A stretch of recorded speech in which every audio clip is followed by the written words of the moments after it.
First, what's so great about Python? Why do you want to learn it? There are lots of good answers to those questions.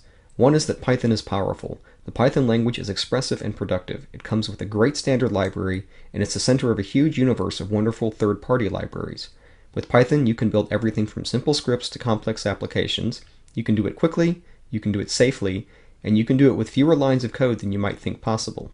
But that's just part of what makes Python great. Another is that Python is wonderfully open. It's open source, so you can get to know every aspect of it if you want. At the same time, Python is hugely popular and has a great community to support you when you run into problems.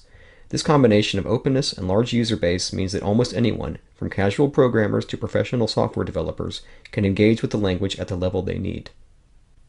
Another benefit of a large user base is that Python is showing up in more and more places.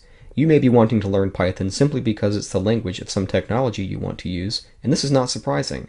Many of the most popular web and scientific packages in the world are written in Python.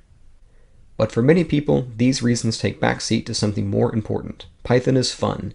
Python's expressive, readable style, quick edit and run development cycle, and batteries included philosophy mean that you can sit down and enjoy writing code rather than fighting compilers and thorny syntax. And Python will grow with you. As your experiments become prototypes and your prototypes become products, Python makes the experience of writing software not just easier, but truly enjoyable. In the words of Randall Munroe, "Come join us, programming is fun again."